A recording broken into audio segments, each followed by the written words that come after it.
and frailty. What the Israelis are good at over the past 75 years is nothing but perpetrating pogroms, massacres, with the aim of exercising pressure on the leaders of the resistance to wave the white flag.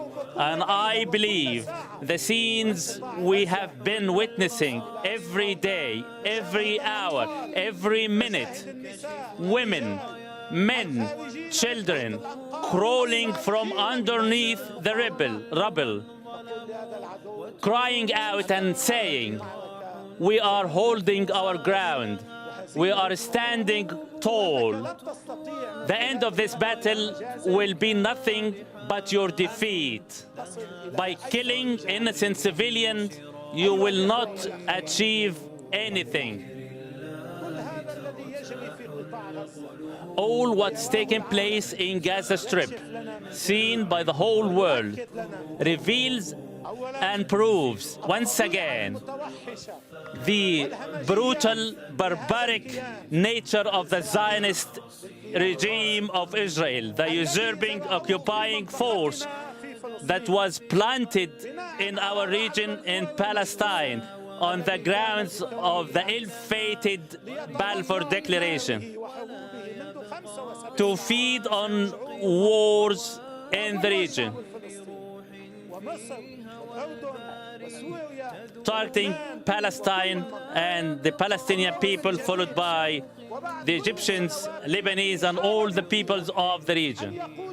After all these long years, as they tried to convince the whole world that this entity is a state of rule of law, humanity, democracy, this is all proven false. We have witnessed victims, men and women, innocent civilians, the children. Death toll is now up to 9,227 Palestinians approximately, with over 25,000 wounded and 1.1 million displaced.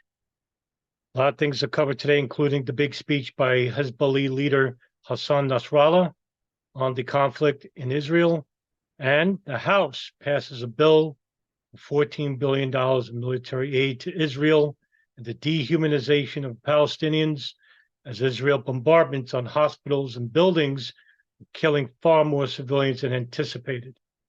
Let's get right to it. For a civilian, Nasrallah threatens attacks against Israelis, U.S. troops in the region. Hassan Nasrallah says Hezbollah is not intimidated by American threats and by U.S. forces deployed to the region. Since the outbreak of the war, the United States has threatened to bomb us in Lebanon from its military ships in the Mediterranean, something that I have previously mentioned in other videos. We are prepared for whatever scenario, he says.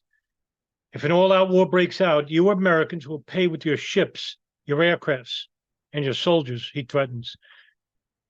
I'm going to bring up something in a minute. Remember your defeats in Lebanon and Iraq, and your humiliating withdrawal from Afghanistan. Those who defeated you in Lebanon in the 1980s are still alive, and their children and grandchildren are ready to face you. Following up on previous statements in which he placed the blame on the United States for backing Israel, Nasrallah said, "Only you Americans can end what is happening now in Gaza, since you started it." Noting that this terror group is not intimidated and will not change its course because of threats, Nasrallah said, "The only factor that will affect our position is the progression of the war. I tell Israel, do not go any further. Many civilians already died. I promise you, a civilian for a civilian." Now, after this speech, Netanyahu gave an interview where he said that he is going to ignore Secretary of State Anthony Blinken, and ramp up attacks in Gaza by sending in the reservists. Now, this is exactly what Israel wants in terms of foreign policy. I'm looking at the bigger picture, not in condensed terms, all right? So Hamas and Hezbollah are not the end game here. The end game is Iran. All roads go to Iran. It's Israel, Iran, the United States, and the coalition partners. This is a war for the whole entire region of the Southeast Asian and Middle East territories, where two polarizing powers are at play: Israel and Saudi Arabia. Saudi Arabia wants to be the primary and sole controller of the Middle East from its Islamic perspective, and Israel wants to get rid of the preconceived enemies, which are the Shiite, the Alawites, and the minority Islamic nations like Jordan, Syria, Lebanon, and Iran. I'm not making this up. This is from foreign policy briefs and guidelines that are predating the war by many, many years, decades even. You look at Project for New American Century. You look at the strategy for Israel in the 1980s, also known as the Yinon Plan. You just look at these strategic outlines from the 90s and 80s, and they have a repeated theme: to destabilize the Middle East and to control the Arab nations by fragmenting them into where they pose no threat to the West, and also to have favorable Muslim leaders that are favorable to the West, Israel and the United States. When we talk about the West, Saudi Arabia sees it as a religious conflict, Shia versus Sunni. Meanwhile, the Sunni world condemns Wahhabism, which is what Saudi Arabia is made of. That gave us terrorist groups like Al Qaeda, Islamic State, Al Nusra, Boko Haram, and other groups around the world that we fought in the 1990s, early 2000s. So it seems to me now, what was missing here in this discussion by Nasrallah earlier today? Attacks inside the United States. He did not say he was going to attack the United States inside. It's very important. And he also implied that the Arab world, Jordan, Syria, Lebanon, Iran, will respond in kind if the United States gets involved. Now, Israel needs Hezbollah to engage, fully engage, for the United States to get involved. Like I said, the United States cannot get involved right now. They'll send money to Israel. I'm going to talk about that in a minute. But the thing that's missing is total engagement. And they need Hezbollah to do that. Now, what are they doing? They're enticing Hezbollah by, I'm going to make a strong prediction here that within the next 7 to 10 days, the attacks in Gaza are going to be worse. And right now, there's a lot of videos that are blaming Israel, Hamas, the Islamic Jihad for attacks on the civilians. I see a lot of Arabic profiles on Twitter blaming Israel, but then, I mean, it doesn't, there's nothing to show that it was definitely them. Hamas basically publishing videos, Hamas profiles and associates.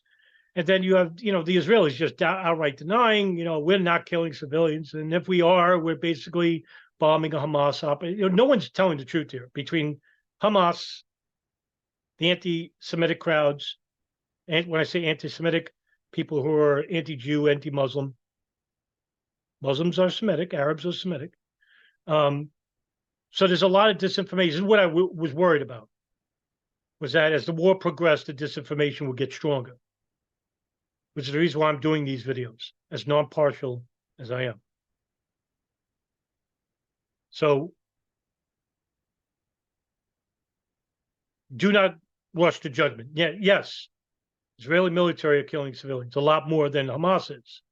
But Hamas is definitely shooting civilians who are trying to escape from, say, Gaza City or something. But just remember who is killing more civilians. It's the Israeli military. And that's because they want the Palestinians out, like I said before in previous videos, to Gaza and the West Bank.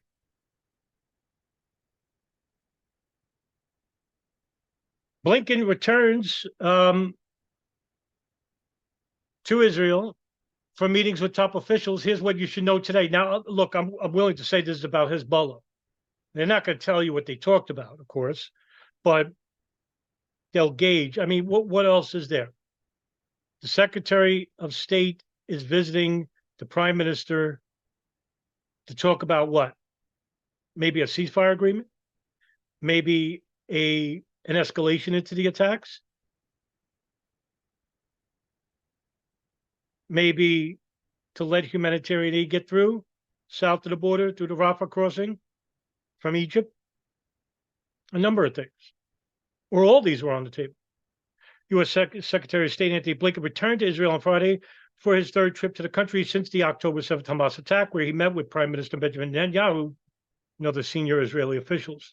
Standing alongside Israel President Isaac Herzog in Tel Aviv on Friday, Blinken said the United States stood by Israel but called for Gazan civilians to be protected and intensifying Israel bombardment. And the reason why is because the Biden administration was feeling the heat. There's millions protesting now. We're not even talking about the thousands, millions now. And this is Biden wants to win next year. This is actually hurting his credibility, this war. And if the United States gets engaged, Biden is finished, right? Following Blinken's remarks, Herzog thanked the diplomat for its moral clarity. The top U.S. diplomat was expected to push for a pause in airstrikes in Gaza to allow for mediation while visiting Israel on Friday, according to a diplomatic source familiar with the negotiations. However, the timeline for such a pause was unclear. And, I'll share with you in the description. House approves nearly $14.5 billion in military aid for Israel. Biden vows to veto the GOP approach. What did I say before? Earlier this week and last week, that Ukraine will slowly be pushed out and Israel will now take center stage about which conflicts the United States are going to support. And you mark my words, Zelensky will be assassinated, either, probably by next year or within that time frame of 12 to 14 months. Or if he won't be assassinated, he'll live in a villa far away from Ukraine itself. And the nationalists will move in, because that's what's going to happen. The ultra-nationalist movement in Europa will grow. All the military aid, all the money that went to Ukraine, a lot of it, we don't know where it went. Bloomberg did a report 2 years ago where the Pentagon was stating, the Department of Defense was stating that they don't know where a majority of this money's going. Well, most likely it's going to these fundamentalist groups, ultra-nationalists, just like what we saw in Afghanistan in 1979 through Operation Cyclone, where we helped with the Pakistan ISI in the training and funding and billions of weapons aid to the Mujahideen. Well, what happened? In the mid-1980s, 1990s, early 2000s, 20 years after that, we had Islamic fundamentalism. Is that what's going to happen here with the ultra-nationalist movement? I mean, it seems that way. There's a lot of fascism going around now. The House approved nearly $14 billion in military aid package Thursday for Israel, a muscular U.S. response to the war with Hamas, but also a partisan approach by new Speaker Mike Johnson that poses a direct challenge to Democrats and President Joe Biden. In a departure from norms, Johnson's package required that the emergency aid be offset with cuts in government spending elsewhere, of course. That tack established a new House GOP's conservative leadership, but also turned what typically would be a bipartisan vote into a dividing Democrat and Republican one. Biden has said he would veto the bill, which was approved 226 votes to 196, with 12 Democrats joining most Republicans in a largely party line vote. Johnson said the Republican package would provide Israel with the assistance needed to defend itself, free hostages held by Hamas, and eradicate the militant Palestinian group, accomplishing all of this while we also work to ensure responsible spending and reduce the size of the federal government.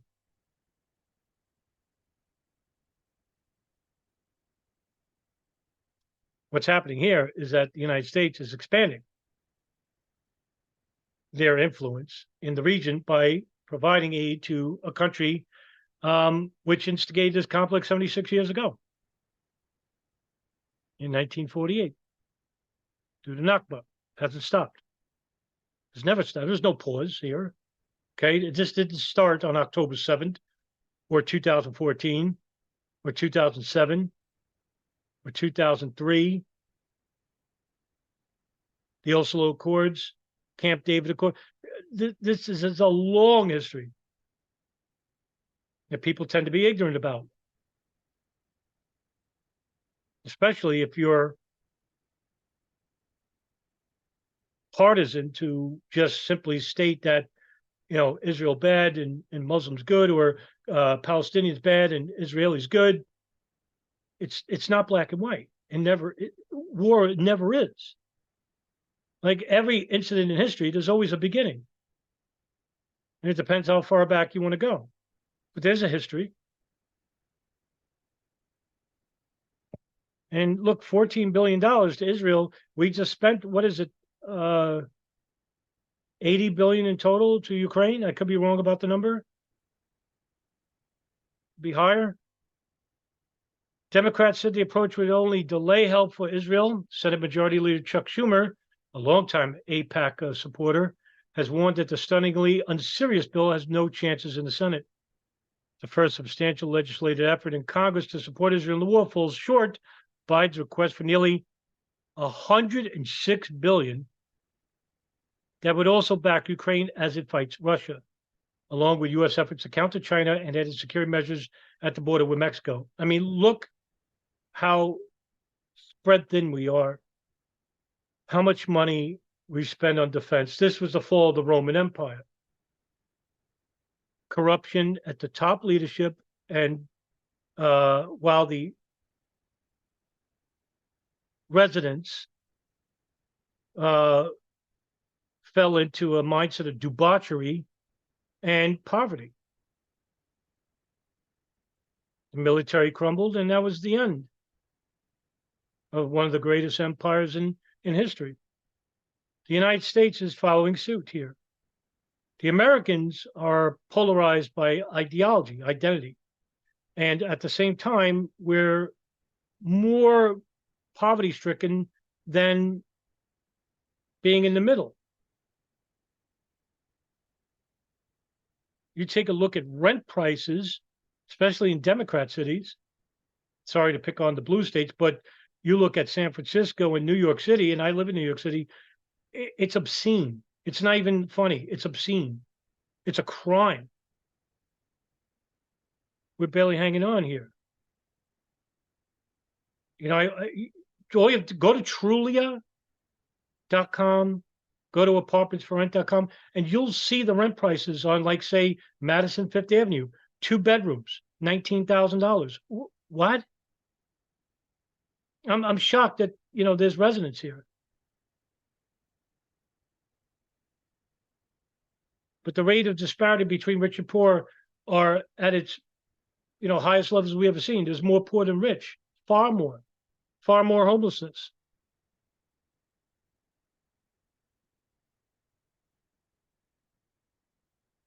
And we're spending billions of dollars for conflicts like it's nothing. And, you know, there's no strong disagreements here. There may be disagreements, especially with this bill, because Ukraine's not involved in the bill. And the Biden administration is fully invested. But they also don't want to disassociate from Israel, because that's the real war. That's where the United States is going to get directly involved. They're not going to get involved with Russia. Why? They have nuclear weapons. They could defend themselves. It's the reason why the International Atomic Agency was regulating Iran's uranium production, because the United States, Israel, and the coalition partners sanctioned Iran. Look at the countries that we sanctioned before. Iraq, in the oil for food program, where over 500,000 men, women, and children were killed. Remember Madeleine Albright? We think the price was worth it. 2003, 2002, Iraq. That's how you weaken a country. And then you send in the military to clean up the mess. Iran's a lot more stronger and resilient, as the Persians are.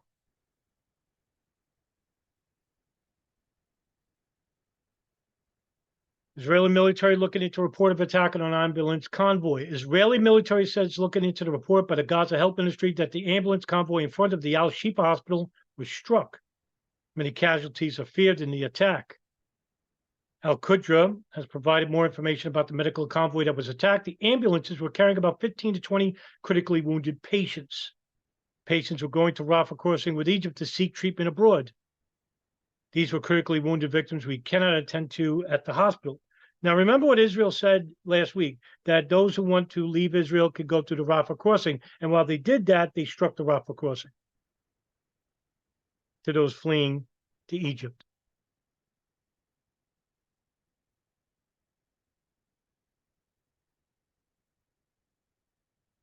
Sharaf al-Qudra, the Palestinian Health Ministry spokesman in Gaza, says critically wounded patients were being moved to Rafah crossing with Egypt when the Israeli bombing hit just outside the Al-Shifa hospital. We informed the Red Cross and the Red Crescent. We informed the whole world that those victims were lined up in those ambulances. He said this was a medical convoy. A war crime.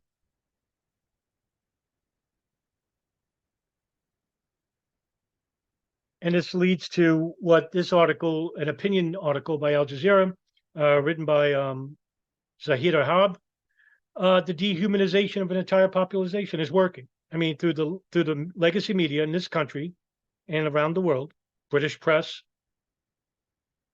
United States,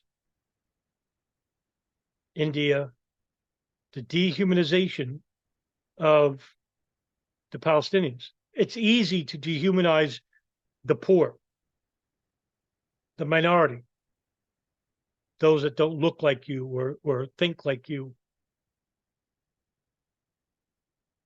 We look at a homeless person on the street, we pass them by, don't even pay them attention. We don't even throw a nickel or a quarter in there. Just say, oh, they're all drug addicts. No, they're not. And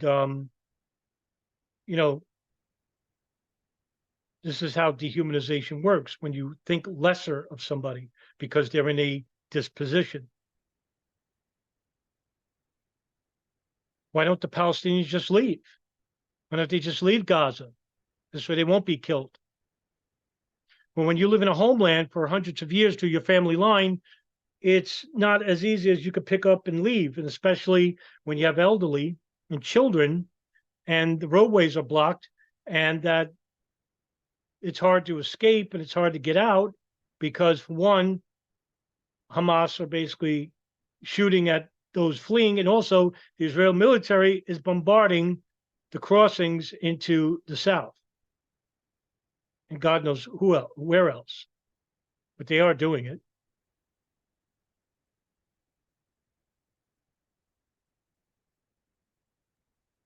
And when you're faced with mortality, it really puts you in a state of paralysis. In your mind, it's like a movie. I would do this and I would do that, but you wouldn't know until it happens. You wouldn't know what to do when you have to do it. It's not natural. It's easy to armchair quarterback. But when you're constantly surrounded by bombardments, aerial bombardments, hour after hour, day after day, and week after week, and then you have to worry about Hamas or the Palestinian Islamic Jihad, who are basically shooting at you from rooftops or from the rubble or from Jeeps and motorcycles.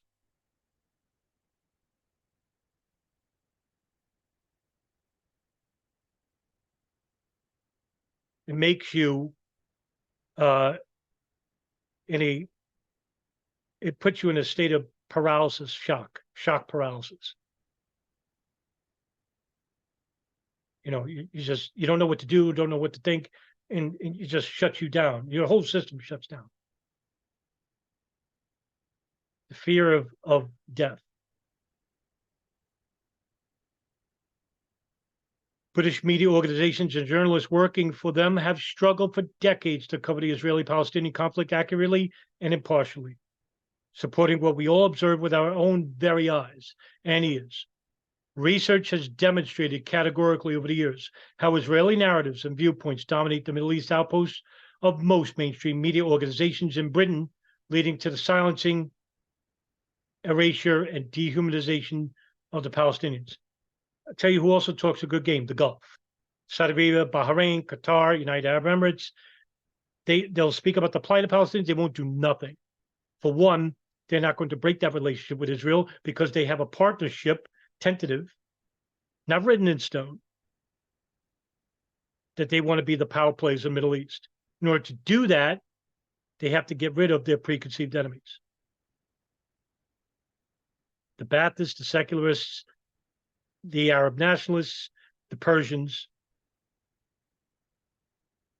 the Shia, the Alawite,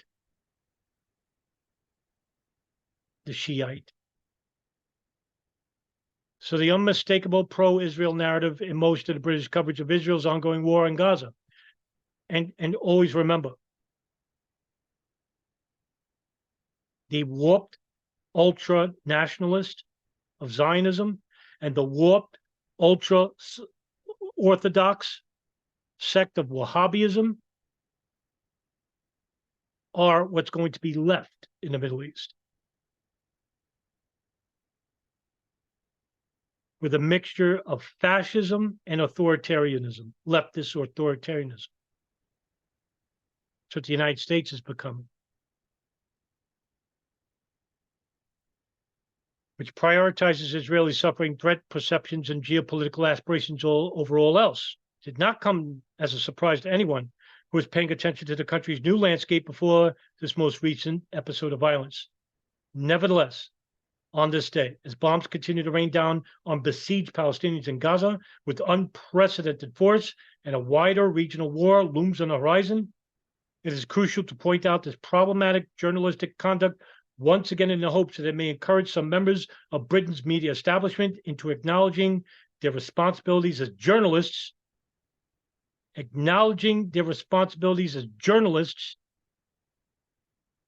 something I take great pride in is reporting without bias and prejudice, because that's how you enforce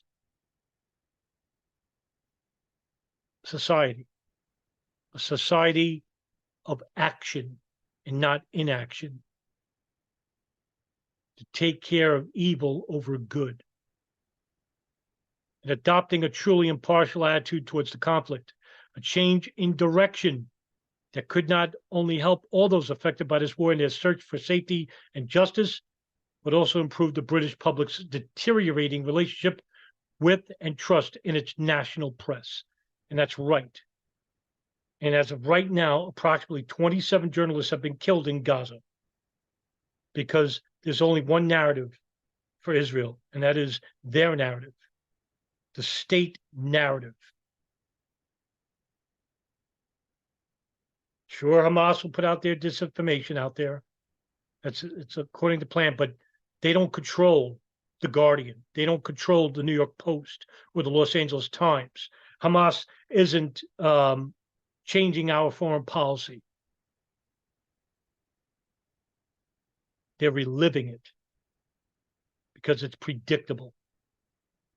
And Hamas is controlled. I'm not saying they're controlled by the Israeli government, but when you have intelligence on the ground, like the United States does, and you know what's going to happen before it happens, and you let it happen, well, that's predicting a terrorist event. That's why I made that video about the Israeli military. They knew something was coming. And this is coming from the Israelis' own IDF forces who were at the wall.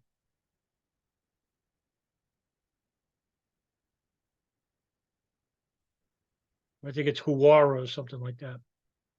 But that's what happened on 9/11. Before 9/11, we had intelligence services, foreign and domestic. And by the way, it was Israel, Saudi Arabia, CIA, and the NSA. They were collecting information Al-Qaeda in the many years before 9/11. They knew that they were going to hijack planes. They just didn't know the specifics, allegedly. We don't know that yet. It's the only thing missing. But these attacks happened under their watch. And it just so happened, who did it benefit? But it benefited who? The foreign policy advisors of the United States, Israel, and Saudi Arabia. That's who. Iraq didn't benefit. Afghanistan didn't benefit. Libya, Syria, Pakistan, Yemen certainly didn't benefit.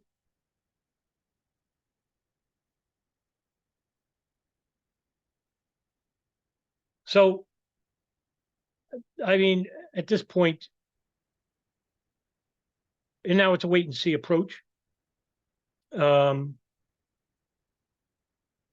It's hard to predict whether Hezbollah will get involved directly or with the smaller attacks at the border in the north, unless what I think has to happen for Hezbollah to get fully involved is a full incursion into Gaza where they just kill indiscriminately civilians.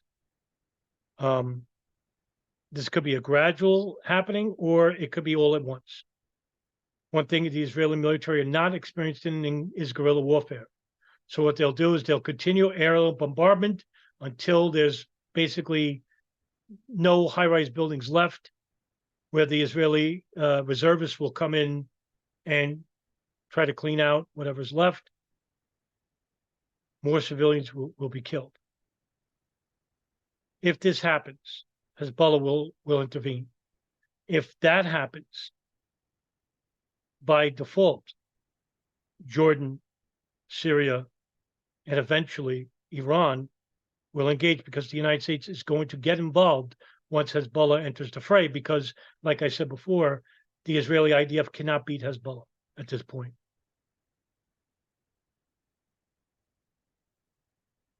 And like I said before, the Israeli military warship, the U.S. Naval warships in the Mediterranean were not for Hamas. They were for what I just said: Hezbollah in Lebanon, in Jordan, and Syria and Iran. That's what it was there for. Show of force. We're ready. So, as usual, with any updates that are coming, and there's going to be. So, it could be tomorrow, could be even later on today. I don't know when, but you'll get it without bias, without prejudice. And everybody, please have a good day. See you in the next video.